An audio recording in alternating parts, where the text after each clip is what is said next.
जय श्री राम।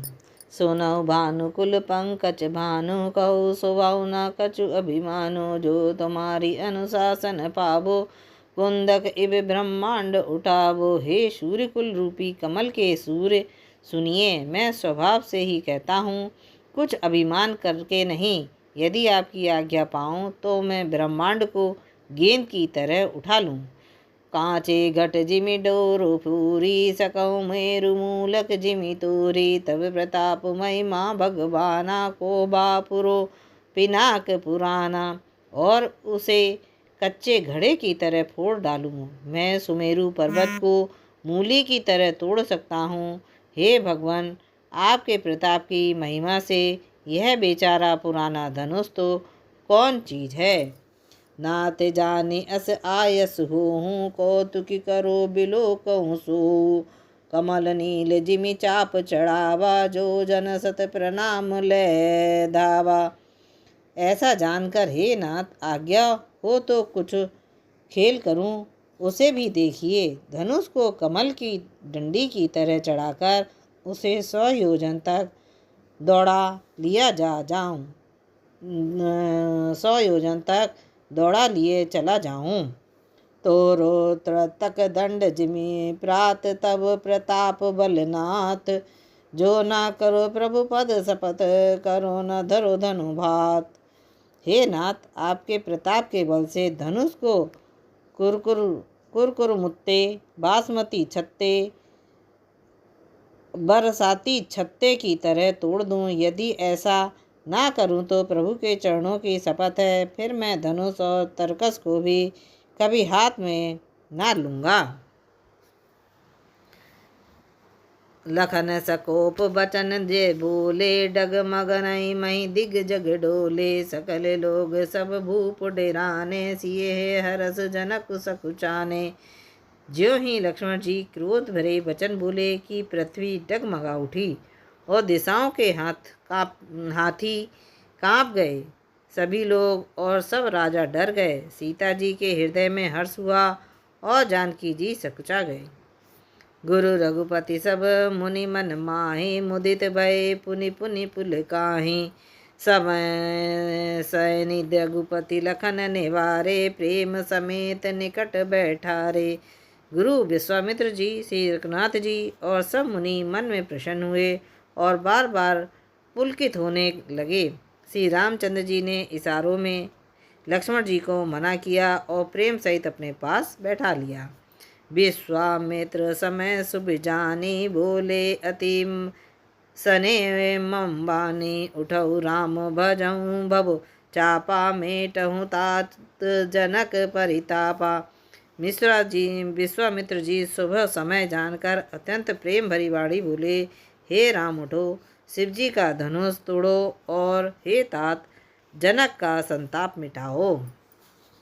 सुनि गुरु बचन शरण सिरुनाबा हरस विषादु न कछुरु आबा। ठाड़े भय उठी सहज सुबाए ठबनी जुबा मृग राजु लजाए। गुरु के वचन सुनकर श्री रामचंद्र जी ने चरणों में से नवाया। उनके मन में हर्ष हुआ, न विषाद, और वे अपनी एड़े खड़े होने की शान से जवान सिंह को भी लजाते हुए सहज स्वभाव से ही उठ खड़े हुए। उदयगिरि मंच पर रघुबर बाल पतंग। बिकसे संत सरोज सब हर से लोचन भृंग। मंजर रूपी उदयांचल पर रघुनाथ जी रूपी बाल सूर्य के उदय होते ही सब संत रूपी कमल खिल उठे और नेत्रों रूपी भौरे हर्षित हो गए। नृपहि केरी आशा जिमि नासी बचन नखत अबल न प्रवाकासी। मानी मई पे कुमुद सकुचाने कपटी भूप उलुक लुकाने। राजाओं की आशा रूपी रात्रि नष्ट हो गई। उनके वचन रूपी तारों के समूह का चमकना बंद हो गया। वे मौन हो गए। अभिमानी राजा रूपी कुमुद संचित हो गए और कपटी राजा रूपी उल्लू छिप गए। भय विशोक कोक मुनि देवा बरि सही सुमन जाना वही सेवा। गुरुपद बंदी सहित अनुरागा राम मुनई सन आयसु मांगा। मुनि और देवता रूपी चकबे शोक रहित हो गए। वे फूल बरसाकर अपनी सेवा प्रकट कर रहे हैं। प्रेम सहित गुरु के चरणों की वंदना करके श्री रामचंद्र जी ने मुनियों से आज्ञा मांगी। सहज ही चले सकल जग स्वामी, मत मंजुबर कुंजर गामी। चलत राम सब पुर नर नारी, पुलक पूरी तन भय सुखारी। समस्त जगत के स्वामी श्री रामचंद्र जी सुंदर मत वाले श्रेष्ठ हाथी की सी चाल से स्वाभाविक ही चले। श्री रामचंद्र जी के चलते ही नगर भर के सब स्त्री पुरुष सुखी हो गए और उनके शरीर रोमांच से भर गए। बंदी पितुर सुत सुरकति संभारे, जो कछु पुण्य प्रभाव हमारे। तो शिव धनु मृणाल ननाई, तो रघु राम गणेश गोस्वाई। उन्होंने पितर और देवताओं की वंदना करके अपने पुण्यों का स्मरण किया। यदि हमारे पुण्यों का कुछ भी प्रभाव हो तो हे गणेश गोस्वाई, श्री रामचंद्र जी श्री जी के धनुष को कमल की डंडी की भांति तोड़ डालें। राम ही प्रेम सहित लखी, सकहि समीप बुलाई। सीता मातु सने बस, वचन कहे बिल खाई। श्री रामचंद्र जी को और बात्सल्य प्रेम के साथ देखकर और सखियों को समीप बुलाकर सीता जी की माता स्नेह बस बिखल कर विलाप करती हुई सी ये वचन बोली। सखी सब कौतुक देख निहारे, जो कहावत हितु हमारे। को न बुझाई कहे गुरु पाई, ए बालक असी हट भली नाही। हे सखी, ये जो हमारे हेतु कहलाते हैं वे भी सब तमाशा देखने वाले हैं। कोई भी इनके गुरु विश्वामित्र जी को समझाकर नहीं कहता कि ये राम जी बालक हैं। इनके लिए ऐसा हट अच्छा नहीं है। जो धनुष रावण और बाण जैसे जगदिजयी वीरों के हिलाने से भी नहीं हिल सका, उसे तोड़ने के लिए मुनि विश्वामित्र जी का राम जी को आज्ञा देना और राम जी का उसे तोड़ने के लिए चल देना रानी को हट जान पड़ा। इसलिए वे कहने लगीं कि गुरु विश्वामित्र जी को कोई समझाता भी नहीं। रावण बाण छुआ नहीं चापा, हारे सकल भूप करी दापा। सो धनुराज कुंवर कर देही, बाल मराल की मंदर लेही। रावण और बाणासुर ने जिस धनुष को छुआ तक नहीं और सब राजा घमंड करके हार गए, वही धनुष इस सुकुमार राजकुमार के हाथ दे रहे हैं। हंस के बच्चे भी कहीं मंदराचल पहाड़ पर चढ़ सकता है। भूप सयानप सकल सिरानी, सकी विधि गति कछु जाति न जानी। बोली चतुर सखी मृदुबानी, तेज बंत लघु गनई नरानी। और तो कोई समझा कर कह या नहीं, राजा तो बड़े समझदार और ज्ञानी हैं, उन्हें तो गुरु को समझाने की चेष्टा करनी चाहिए थी, परंतु मालूम होता है राजा भी यह सारा सयानापन समाप्त हो गया है। हे सखी, विधाता की गति कुछ जानने में नहीं आती। यूँ कहकर रानी चुप हो रही हैं। तब एक चतुर राम जी के महत्व को जानने वाली सखी कोमल वाणी से बोली, हे रानी, तेज बाण को देखने में छोटा होने पर भी छोटा नहीं गिनना चाहिए। कह कुंभज कह सिंधु अपारा, सो सौ सुजस सकल संसारा। रवि मंडल देखत लघु लागा, उदय तासु त्रिभुवन तम भागा। जहाँ घोड़े से उत्पन्न होने वाले छोटे से मुनि अगस्त्य और कहाँ अपार समुद्र, किंतु उन्होंने ऐसे सोख लिया जिसका सूरज सारे संसार में छाया हुआ है।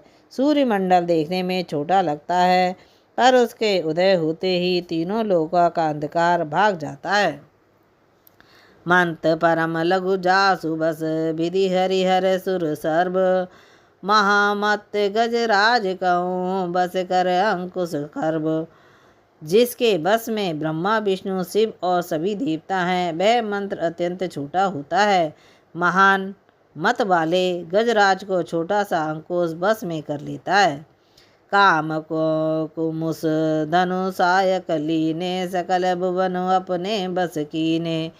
देवी तजय संशय अस जाने, भन जब धनुष राम सुनि रानी। कामदेव ने फूलों का ही धनुष बाण लेकर समस्त लोगों को अपने बस में कर रखा है। हे देवी, ऐसा जानकर संदेह त्याग दीजिए। हे रानी सुनिए, रामचंद्र जी धनुष को अवश्य ही तोड़ेंगे। सखी वचन सुनि भय परतीति, मिटा विषाद बड़ी अति प्रीति। तब रामय बिलो की विदेही, सब हृदय बनवती जेते ही। सखी के वचन सुनकर रानी को श्री रामचंद्र जी के सामर्थ्य के संबंध में विश्वास हो गया। उनकी उदासी मिट गई और श्री रामचंद्र जी के प्रति उनका प्रेम अनंत बढ़ गया। उस समय श्री रामचंद्र जी को देखकर सीता जी भयभीत हृदय से जिस तिस देवता से विनती कर रही हैं। मन ही मन मानव अकुलानी, हो प्रसन्न महेश भवानी। करहु सफल आपनी सिविकाई, करी हेतु हरऊ चाप गरुआई। वे व्याकुल होकर मन ही मन मना रही हैं। हे महेश भवानी, मुझ पर प्रसन्न होइए। मैंने आपकी जो सेवा की है उसे सफल कीजिए और मुझ पर स्नेह करके धनुष के भारीपन को हर लीजिए। गणनायक वरदायक देवा, आजु लगे कीने तु सेवा। बार बार बिनती सुनि मोरी, करऊँ चाप गुरुता तितोरी। हे गणों के नायक, वर देने वाले देवता गणेश जी, मैंने आज ही के लिए तुम्हारी सेवा की थी। बार बार मेरी विनती सुनकर धनुष का भारीपन बहुत ही कम कर दीजिए। देखी देखी रघुबीर तन, सुरमानव धीर धीर। भरे बिलोचन प्रेम जल, पुलकावली शरीर। श्री रघुनाथ जी की ओर देख देख कर सीता जी धीरज धरकर देवताओं को मना रही हैं। उनके नेत्रों में प्रेम के आंसू भरे हैं और शरीर में रोमांच हो रहा है। नीकी निरेखी नयन भरी शोभा, पितु मनु सुमरी बरऊ मनु क्षोभा। आह तात दारुन हट ठाने, समझुत नहीं कछु लाभु नानी। अच्छी तरह नेत्र भरकर श्री रामचंद्र जी की शोभा देखकर फिर पिता के प्रण का स्मरण करके सीता जी का मन क्षुब्ध हो उठा। वे मन ही मन कहने लगीं, अहो पिताजी ने बड़ा ही कठिन हठ ठाना है। वे लाभ हानि कुछ भी नहीं समझ रहे हैं। सचिव सभय सिख देहु न कोई, बुध समाज बड़ अनुचित होई। कौ धन कुशल ही चारु कठोरा, कहाँ श्यामल मृग गात किशोरा। मंत्री डर रहे हैं, इसलिए कोई उन्हें सीख भी नहीं देता। पंडितों की सभा में यह बड़ा अनुचित हो रहा है। कहाँ तो ब्रज से भी बढ़कर कठोर धनुष और कहाँ ये कोमल शरीर किशोर श्याम सुंदर। विधि कहे भांति धरो उर धीरा, सरिस सुमन कन बेधरी हीरा। सकल सभा के मति भय भूरी, अब मोहि शंभु चाप गति तोरी। हे विधाता, मैं हृदय में किस तरह धीरज धरूं। सिरस के फूल के कण से कहीं हीरा छेदा जा सकता है। सारी सभा को बुद्धि भोली बावली हो गई है। अतः ये शिवजी के धनुष अब तो मुझे तुम्हारा ही आसरा है। निज जड़ता लो गए पर डारी, होए हरौ रघुपतहि नियारी। अति परिताप सिए मन माहि, लब निमेष जुग समझाहि। तुम अपनी जड़ता लोगों पर डालकर श्री रघुनाथ जी के सुकुमार शरीर को देखकर उतने ही हल्के हो जाओ। इस प्रकार सीता जी के मन में बड़ा ही संताप हो रहा है। निमेष का एक लव अंश भी 100 युगों के समस्त बीत रहा है। प्रभहु चितवि पुनि चितभ मही, राजत लोचन लोल। खेलत मन सियन मीन जुग, जनु विधि मंडल डोल। प्रभु श्री रामचंद्र जी को देखकर फिर पृथ्वी की ओर देखती हुई सीता जी के चंचल नेत्र इस प्रकार शोभित हो रहे हैं, मानो चंद्र मंडल रूपी डोल के कामदेव की 2 मछलियां खेल रही हों। गिरा अलिन्नी मुख पंकज रूपी प्रकट न लाज निशा अभिलोकी लोचन जल रह लोचन कोना जैसे परम कपन कर सोना। सीता जी की वाणी रूपी भ्रमी सी उनके मुख रूपी कमल को रोक रहा है। लाज रूपी रात्रि को देखकर प्रकट नहीं हो रही है। नेत्रों का जल नेत्रों के कोने कोने में ही रह जाता है, जैसे बड़े भारी कंजूस का सोना कोने में ही गिरा गड़ा रह जाता है। सकुचि व्याकुलता बड़ी जानी धरि धीरज प्रतीति उरियानी तब मन बचन मोर पुनि साचा रघुपति पद सरोज चितुराचा।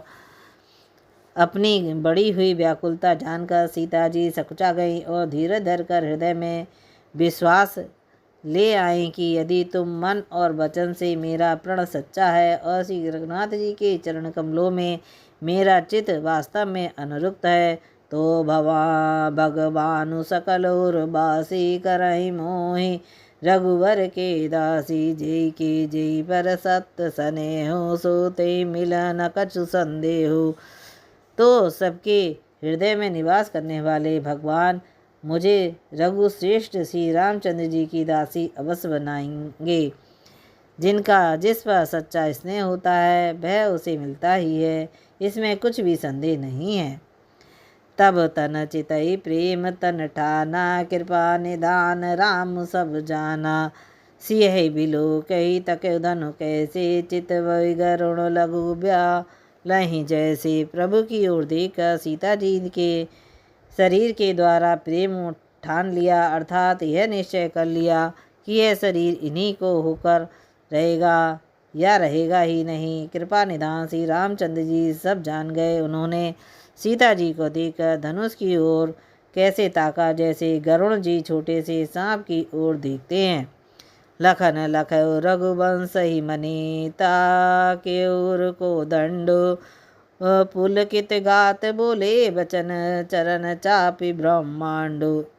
इधर जब लक्ष्मण जी ने देखा कि रघुकुल मणि श्री रामचंद्र जी ने शिवजी जी के धनुष की ओर ताका है तो वे शरीर से पुलकित हो ब्रह्मांड की को चरणों में दबाकर निम्नलिखित वचन बोले। दिशि कुंज रहु कमष्ट अहि कोला धरऊ धरणी धरि धीरे न डोला। राम चरई शंकर तनु तोरा हो सजग सुनि आय सुमोरा। हे दिग्गजों, हे कच्छप, हे शेष, हे बारह धीरज धरकर पृथ्वी को थामे रहो जिसमें यह हिलने ना पावे। श्री रामचंद्र जी शिवजी के धनुष को तोड़ना चाहते हैं, मेरी आज्ञा सुनकर सब सावधान हो जाओ। चाप समीप रामो जब आए नर नारय सकु सुकृत मनाए। सब कर संसव अरु अज्ञानो मंद महीप कर अभिमानु। श्री रामचंद्र जी जब धनुष के समीप आए तब सब स्त्री पुरुषों ने देवताओं और पुण्यों को मनाया। सबका संदेह और अज्ञान, नीच राजाओं का अभिमान। भृगुपति केरी गर्भ गरुआई सुर मनु बारई केरी कधराई। सिए के सोचु जनक पछतावा रानी हल कर दारुण दुख दावा। परशुराम चंद्र जी के गर्भ की गुरुता, देवता और श्रेष्ठ मुनियों की कातरता, भय, सीता जी का सोच, जनक का पश्चाताप और रानियों के दारुण दुख का दानावल। शंभु चाप बड़ बोहित पाई चले चढ़े जाई सब संग बनाई। राम बाहुबल सिंधु अपारु चहत पारु नहीं को कड़हारू। ये सब शिवजी के धनुष रूपी बड़े जहाज को पाकर समाज बनाकर उस पर जा चढ़े। ये रामचंद्र जी की भुजाओं के बल रूपी अपार समुद्र के पार जाना चाहते हैं, किंतु कोई केवट नहीं है। राम बिलो के लोग सब चित्र लिखे से दिखे। चितैसी एक पाए तन जानी विकल विशेषी। श्री राम जी ने सब लोगों की ओर देखा और उन्हें चित्र में लिखे हुए ये देखकर फिर कृपा श्री रामचंद्र ने सीता जी की ओर देखा और उन्हें विशेष व्याकुल जाना। देखी विपुल विकल बेदेहि, निमिष बिहात कपल समतेहि। त्रिसिति बारे बिनु जो तनु त्यागा, मुँहे करे कर सुधा तड़ागा। उन्होंने जानकी जी को बहुत ही विकल देखा। उनका एक एक क्षण कल्प के समान बीत रहा था। यदि प्यासा आदमी पानी के बिना शरीर छोड़ दे तो उसके मर जाने पर अमृत का तालाब भी क्या करेगा। का बरसा सब कृषि सुखाने, समय चूके पुनि को पछिताने। अस जिये जानी जानकी देखी, प्रभु पुल के लखी प्रीति विशेषी। सारी खेती के सूख जाने पर वर्षा किस प्रकार काम की, समय बीत जाने पर फिर पछताने से क्या लाभ। जी में ऐसा समझकर श्री रामचंद्र जी ने जानकी की ओर देखा और उनका विशेष प्रेम लगकर वे पुलकित हो गए। गुरहि प्रणाम मनई मन कीना, अति लाघव उठाए धनु लीना। दम के दामिनी जिमि सब लयऊ, पुनि नभ धनु मंडल सब भयऊ। मन ही मन उन्होंने गुरु को प्रणाम किया और बड़ी फुर्ती से धनुष को उठा लिया। जब उसे हाथ में लिया तब वह धनुष बिजली की तरह चमका और फिर आकाश में मंडल जैसा मंडलाकार हो गया। लेत चढ़ावत खेजत गाढ़े, काहू न लखा देख सब ठाड़े। तेहि छन राम मध्य तन तोरा, भरे भुवन धनि घोर कठोरा। लेते चढ़ाते और जोर से खींचते हुए किसी ने भी नहीं लखा। अर्थात ये तीनों काम इतनी फुर्ती से हुए कि धनुष को कब उठाया, कब चढ़ाया और कब खींचा, किसका किसी को पता नहीं। सबने श्री रामचंद्र जी को धनुष खींचे खड़े देखा। उसी क्षण श्री रामचंद्र जी ने धनुष को बीच से तोड़ डाला। भयंकर कठोर ध्वनि से सब लोग भर गए। भरे भुवन घोर कठोर, तब रवि बाजी तजी मागहु चले। चक्करहि दिग्गज ढोल मई, अहि लूल कोल रूपम कम मले। सुर असुर मुनि कर काने दीने, सकल बिकल चिरा बिचारहि। कोदंड खंडेउ राम तुलसी, जयति वचन उचारहि। घोर कठोर शब्द से सब लोग भर गए। सूर्य के घोड़े मार्ग छोड़कर चले गए। दिग्गज चिंघाड़ने लगे, धरती डोलने लगी। शेष बारह और कच्छप कलमला उठे। देवता, राक्षस और मुनि कानों पर हाथ रखकर सब व्याकुल होकर विचारने लगे। तुलसीदास जी कहते हैं, जब सबको निश्चय हो गया कि श्री रामचंद्र ने धनुष को तोड़ डाला है, तब सब श्री रामचंद्र जी की जय बोलने लगे। शंकर चापु चाह जहाजु, सागरु रघुबर बाहुबलु। बूढ़ सो सकल समाज चढ़ा, जो प्रथमहि मोह बस। शिवजी जी का धनुष जहाज है और श्री रामचंद्र जी की भुजाओं का बल समुद्र है। धनुष टूटने से वह सारा समाज डूब गया जो मोह बस पहले इस जहाज पर चढ़ा था, जिसका वर्णन ऊपर आया है। प्रभु दो चाप खंड मही डारे, देखी लोग सब भय सुकारे। कौशिक रूप पयो निधि पावन, प्रेम बारे अब गाहो सुहावन। प्रभु जी ने धनुष के दोनों टुकड़े करके पृथ्वी पर डाल दिए। यह देखकर सब लोग सुखी हुए। विश्वामित्र रूपी पवित्र समुद्र में, जिसमें प्रेम रूपी सुंदर अथाह जल भरा है, राम रूप राकेश निहारी। बढ़त बीच पुल का बलि भारी। बाजे नभ गए गए निशाने, देव बंधु नाचई करी गाना। राम रूपी पूर्ण चंद्रमा को देखकर पुलकावली रूपी भारी लहर बढ़ने लगी। आकाश में बड़े जोर से नगाड़े बजने लगे और देव नांगाएं गान करके नाचने लगी। ब्रह्मादिक सुर सिद्ध मनीषा, प्रभु संशय दे आशीषा। बरिसै सुमन रंग बहुमाला, गावै किन्नर गीत रसाला। ब्रह्मा आदि देवता, सिद्ध और मुनीश्वर लोग प्रभु की प्रशंसा कर रहे हैं और आशीर्वाद दे रहे हैं। वे रंग बिरंगे फूल और मालाएं बरसा रहे हैं। किन्नर लोग रसीले गीत गा रहे हैं। जय श्री राम।